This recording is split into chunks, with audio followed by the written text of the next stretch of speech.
కంటి అద్దాల నుండి శాశ్వత విముక్తి పొందండి. లాసిక్ సర్జరీ 14,000 మాత్రమే. వివరాలకు సంప్రదించండి. పిఠాపురంలో జరగబోయే జనసేన పార్టీ ఆవిర్భావ దినోత్సవానికి విస్తృతంగా ఏర్పాట్లు జరుగుతున్నాయి. అధికారంలోకి వచ్చిన తర్వాత జరుగుతున్న మొదటి సభ కావడం, అలానే అధికారంలో భాగస్వామి కావడంతో పాటు పవన్ కళ్యాణ్ డిప్యూటీ సీఎంగా, 2 మంత్రులు, అలానే 2 ఎమ్మెల్సీలు. సో అన్ని సభల్లో ప్రాతినిధ్యం, రాష్ట్రంలో ఉన్నటువంటి 2 సభల్లో ప్రాతినిధ్యం వహిస్తున్నటువంటి పార్టీగా భారీ విజయోత్సవ వేడుకకి జనసేన సన్నద్ధమవుతుంది. పార్టీ ఆవిర్భావ దినోత్సవ వేడుక సభకి నామకరణం చేసినటువంటి విధానం చూసిన తర్వాత జనసేన శ్రేణుల్లో జోష్ మరింత పెరిగింది. జయకేతనం పేరుతో ఈ సభను నిర్వహించాలని చెప్పని పార్టీ నిర్ణయించింది. దానికి తగ్గట్టుగానే చిత్రాడ వద్ద భారీ వేదికని సిద్ధం చేస్తున్నారు. ఈ వేదికని సిద్ధం చేయడంతో పాటు ఇప్పుడు జాతీయ రహదారి పైన వచ్చేటువంటి వేడుక కాబట్టి ట్రాఫిక్ డైవర్షన్ కూడా పెద్ద ఎత్తున జరుగుతుంది. విశాఖపట్నం, విజయవాడ మధ్య కనెక్టివిటీ చాలా ముఖ్యమైనటువంటి కనెక్టివిటీ, రాకపోకలు పెద్ద ఎత్తున జరుగుతాయి. దీంతో పోలీసు యంత్రాంగం కూడా అప్రమత్తమైంది. సభ వేదిక దగ్గర ఇబ్బందులు తలెత్తకుండా ఉండడం, ట్రాఫిక్కి అవాంతరాలు ఏర్పడకుండా ఉండడంతో పెద్ద ఎత్తున ట్రాఫిక్ డైవర్షన్ని నిర్ణయించారు కాకినాడ పోలీసులు. దానికి సంబంధించినటువంటి మ్యాప్లను కూడా రిలీజ్ చేశారు. ఒకసారి చూద్దాం ఎటు నుంచి ఎటువైపు వెళ్ళేటువంటి అవకాశం ఉంటుంది. ప్రధానంగా విశాఖపట్నం నుంచి విజయవాడ వైపు వెళ్ళేటువంటి వాహనాలని కాకినాడ దగ్గర చేసినటువంటి డైవర్షన్ మార్గం ఒకసారి మనం చూద్దాం. ఇది కత్తిపూడి నుంచి డైవర్షన్ చేసేటువంటి అవకాశం ఉంది. కత్తిపూడి నుంచి నేరుగా పిఠాపురం వైపు వెళ్ళి ఇటు అచ్చంపేట జంక్షన్ వైపు వెళ్ళేటువంటి మార్గాలు ఉంటాయి. కానీ ఇప్పుడు జరుగుతున్నటువంటి సభ వలన ఇబ్బందులు తలెత్తకుండా ఉండేటువంటి కోణంతో ఇది మొత్తం కూడా నో ఎంట్రీ జోన్ కింద డిక్లేర్ చేశారు. ఈ total L shape Unduru junction నుంచి అచ్చంపేట జంక్షన్ వరకు ఇది మొత్తం నో ఎంట్రీ జోన్ కింద డిక్లేర్ చేశారు. ఇక్కడ మొత్తం కూడా పెద్ద ఎత్తున ప్రజానీకం వస్తుంది. ఎందుకంటే 10 లక్షల నుంచి 15 లక్షల మంది ప్రజానీకం వస్తారు. అభిమానులు, కార్యకర్తలు, నాయకులు వీళ్ళందరూ కూడా వస్తారని చెప్పని జనసేన పార్టీ అంచనా వేస్తుంది. దానికి తగ్గట్టుగానే పోలీసు యంత్రాంగానికి ముందస్తు సమాచారాన్ని ఇచ్చింది.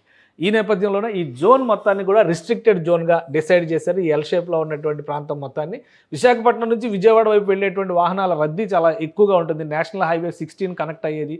అలానే అక్కడ మళ్ళీ కొన్ని సబ్ హైవేలు కూడా కొన్ని ఉన్నాయి, బైపాస్లు కూడా ఉన్నాయి. వీటన్నిటిని దృష్టిలో పెట్టుకునే ఇక్కడ ఇటువంటి ట్రాఫిక్ అవాంతరాలు రాకుండా ఉండేందుకు కాకినాడ కత్తిపూడి నుంచి ప్రత్తిపాడు వైపు ట్రాఫిక్ను మళ్లించారు. ట్రాఫిక్ అటు రాజమండ్రి వైపు వెళ్ళేటువంటి వాహనాలు అటువైపు వెళ్ళిపోతే, అలానే కిర్లంపూడి మీదుగా దివిలి, వడ్లమూరు, సామర్లకోట, ఉండూరు జంక్షన్ నుంచి వికే రాయపురం, మాధవపట్నం మీదుగా ఇంద్రపాలెం వైపు, కాకినాడ వైపు వస్తాయి. అంటే 2 వైపులా ఇటు నుంచి కాకినాడ వైపు నుంచి ఇంకా విజయవాడకు వెళ్ళేటువంటి వాహనాలు విజయవాడ వైపు వెళ్ళిపోతే ఇక అక్కడి నుంచి ఎటువంటి ప్రాబ్లం ఉండదు, ట్రాఫిక్ డైవర్షన్స్ ఏమీ ఉండవు. అలానే ఇటు నుంచి వచ్చేటువంటివి అంటే కాకినాడ వైపు నుంచి వచ్చేటువంటి వాహనాలు, విశాఖపట్నం వైపు వెళ్ళేటువంటి వాహనాలకు సంబంధించి కూడా ఒక డైవర్షన్ని డిసైడ్ చేశారు పోలీసు అధికారులు. ఒకసారి అది కూడా చూద్దాం. కాకినాడ వైపు నుంచి కత్తిపూడి వెళ్ళేటువంటి మార్గం ఇదంతా కూడా విశాఖపట్నానికి కనెక్టివిటీ ఉండేటువంటి మార్గం కాబట్టి ఇక్కడ కూడా సిమిలర్ డైరెక్షన్లోనే వెనక్కి వెళ్ళేటువంటి అవకాశం ఉంటుంది. అదే రహదారిలో సేమ్ ఎలా అయితే ఇటువైపు నుంచి మళ్లింపు జరిగిందో ఈ ఏరియా మొత్తాన్ని కూడా బ్లాక్ జోన్ కింద డిక్లేర్ చేశారు. అయితే ఇక్కడ ఒక ఎగ్జంప్షన్, కాకినాడ పోర్ట్ నుంచి వెళ్ళేటువంటి వాహనాలు కొంత వెసులుబాటు ఇచ్చినట్టుగా కనిపిస్తుంది. ఇక్కడ ఈ జోన్ మొత్తాన్ని మాత్రం కంప్లీట్ రెస్ట్రిక్టెడ్ జోన్ కింద పెట్టేశారు. అచ్చంపేట నుంచి కాకినాడ పోర్ట్ నుంచి వెళ్ళేటువంటి వాహనాలు అచ్చంపేట జంక్షన్ నుంచి ఇటు లెఫ్ట్ టర్న్ అవుతాయి. మెడికవర్ హాస్పిటల్ నుంచి ఉండూరు జంక్షన్ కనెక్ట్ అయ్యి మళ్ళీ సామర్లకోట, వడ్లమూరి, దివిలి, కిర్లంపూడి, ప్రత్తిపాడు మీదుగా ఇటువైపు మళ్ళీ విశాఖపట్నం వైపు కత్తిపూడి వైపు వెళ్ళి కత్తిపూడి నుంచి విశాఖపట్నం వైపు వెళ్తాయి. కాబట్టి ఈ ఏరియా మొత్తం చూస్తే మ్యాప్లో చిన్నగా కనిపించవచ్చు, కానీ దాదాపుగా 30-40 కిలోమీటర్ల రేడియస్లో ట్రాఫిక్ డైవర్షన్స్ జరిగినట్టుగా పోలీసులు చెప్తున్నారు. అలానే కాలినడకన వచ్చేవాళ్ళు కానీ దూరం నుంచి వచ్చేవాళ్ళు, సొంత వాహనాలు లేకుండా ప్రయాణ విషయంలో సభా వేదిక దగ్గరకు వచ్చే వాళ్ళ కోసం ప్రత్యేకమైనటువంటి పాయింట్లు పెట్టారు. ప్రస్తుతం ఎండాకాలం దగ్గరకు వచ్చేసింది కాబట్టి ఇక మార్చి నెల అంటే ఎండలు స్టార్ట్ అవుతాయి కాబట్టి దానికి తగ్గట్టుగా జనసేన పార్టీ యంత్రాంగం కూడా ఆయా మార్గాల్లో ప్రత్యేకమైనటువంటి ఏర్పాట్లు చేస్తుంది. సైన్ బోర్డులు ఏర్పాటు చేశారు. విఐపి పార్కింగ్ ఒక చోట, నార్మల్ వెహికల్స్ ఒక చోట, నాయకులకు సంబంధించినటువంటి వెహికల్స్ ఒకవైపు మళ్లింపు ఉంటుంది. ఇదంతా కూడా ఇంటర్నల్గా ఈ రిస్ట్రిక్టెడ్ జోన్లో ఉండదు. ఖచ్చితంగా ఇది కూడా ఇక్కడ సభా వేదిక వద్ద ప్రత్యేకమైనటువంటి ఏర్పాట్లు చేసి దానికి సంబంధించినటువంటి రూట్ మ్యాప్స్ వేరే విధంగా ఉన్నాయి. కానీ నేషనల్ హైవే మీద ప్రయాణం చేసేటువంటి వాహనాలకు మాత్రం ప్రత్యేకమైనటువంటి డైరెక్షన్స్ పోలీసులు ఇచ్చారు.